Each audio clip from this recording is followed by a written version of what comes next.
Hi friends, today we are going to see on the topic dentin bonding agent can be asked in the form of short notes. So, where this dentin bonding agent is being applied is after the procedure called acid etching. Here you can see clearly how does acid etching take place. We are using a syringe and we are applying the 37% orthophosphoric acid on the teeth, and then we are keeping it for 15 seconds and we are rinsing with the water. What happens is it becomes like this, it becomes normal, but we can't see here, but there will be small microporosities formed on the teeth. So that is why we do acid etching.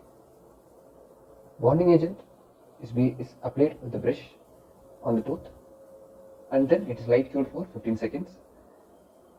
After that, composite restoration is done over the tooth.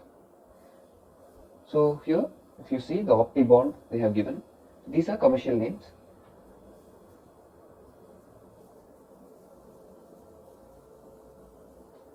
It will be better if you mention these names in the exams, then it will fetch you more marks.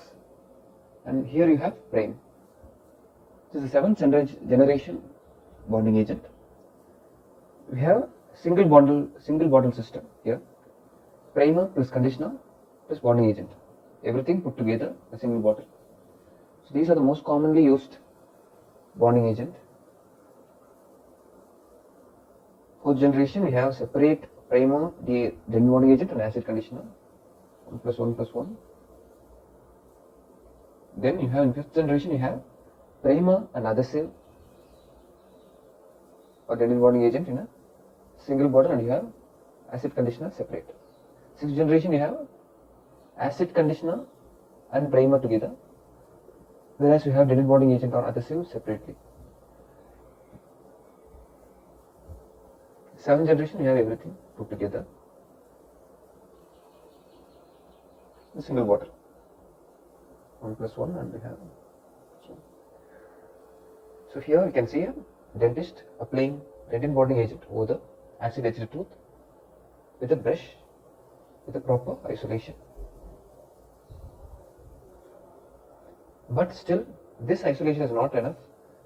Ideally we have to use rubber dam isolation for a perfect saliva free atmosphere.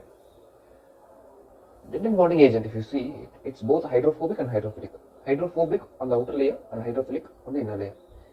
Why it's hydrophobic is it has to be water repellent outside so that the water is not attracted on the composite and composite restoration will be intact for a long time. Whereas hydrophilic is water attracting. So you can ask me why it's water attracting. Dentin bonding agent on the inner surface is water attracting because it has to penetrate into the microporosities which are created by the acid.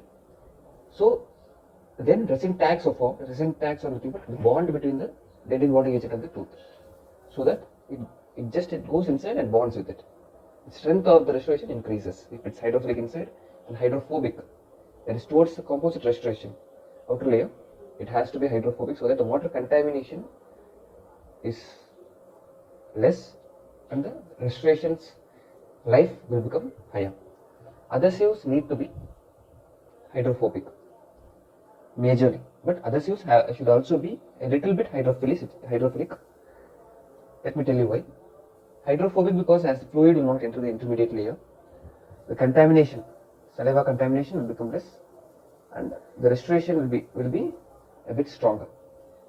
Whereas here if you see adhesives, it has to be hydrophilic on the inside layer, diffuse into the resin tags. The same one here through the primer wetted dentin, the adhesives should also diffuse through the primer wetted dentin and it has to form the bond with the tooth. Then the bond strength increases for the composite restoration. The resins are hydrophobic dimetacrylates, bis-DMA, tec-DMA and urethane dimetacrylates UDMA. So these I have explained in detail in the part 1 video of composites. If you haven't seen it, kindly see it, it's very important. So they are strictly hydrophobic, they do not attract water, they are water repellent, so that the water, saliva contamination becomes lesser and the composite restoration life increases. Dimethacrylates, most of the resins are dimethacrylates. So that sums up the various key points on the dentin bonding agent. We have another point. This I have told in the first part of composite video. That is, a small amount of hydrophilic monomer such as HEMA is present. That is, only HEMA is a monomer which is hydrophilic, that is water attracting. So why it is present is, it has to make the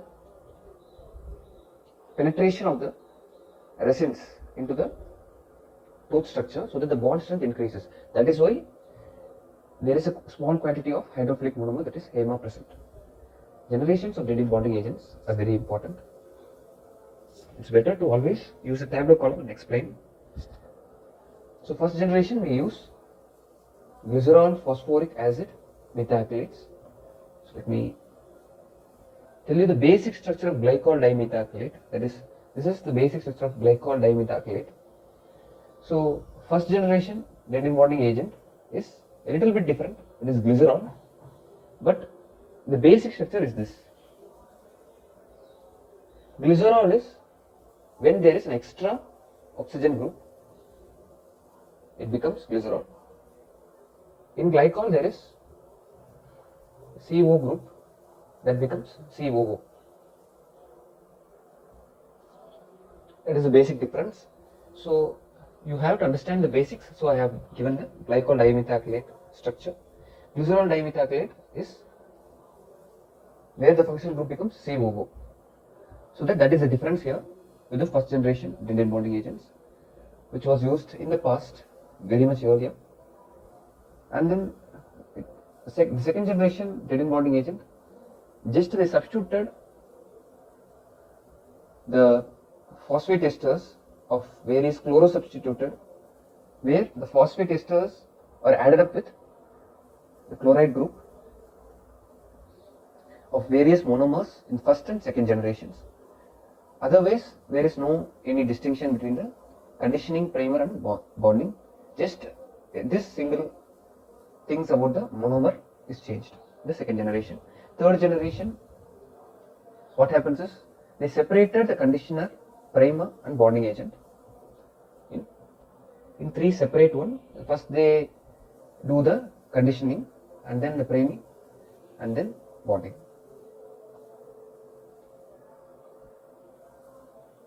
So that in the fourth generation, so we have only two systems, that is self-etching primer. We have acid conditioner with the primers in a separate bottle, and then we have the dentin bonding agent in the separate bottle. And we have in the fifth generation, we have steps 2 and 3 combined. That is, we have acid etchant and bonding agent combined, and then we have the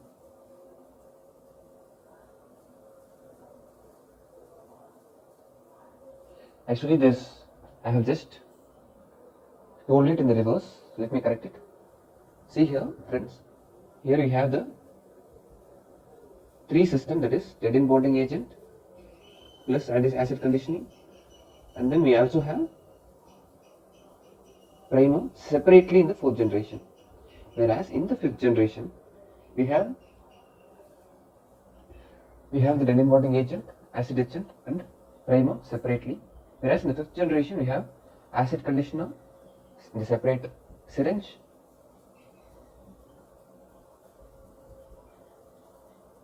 whereas dentin bonding agent and primer in a separate bottle.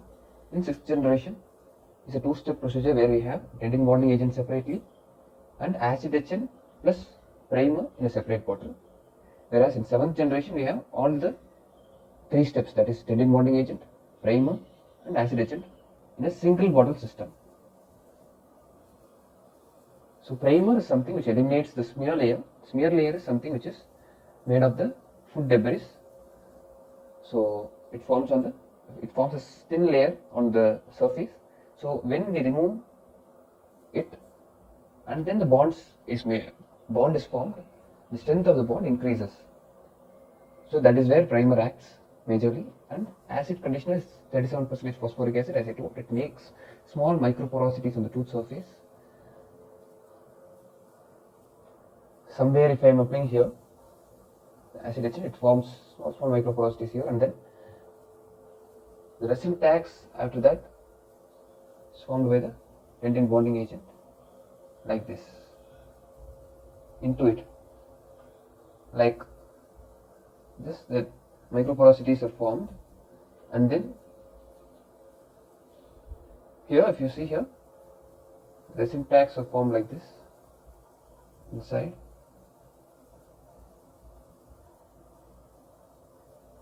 by the dentin bonding agent. So I hope you understood the video. If you have any doubt, let me tell you in the comment section. Thank you.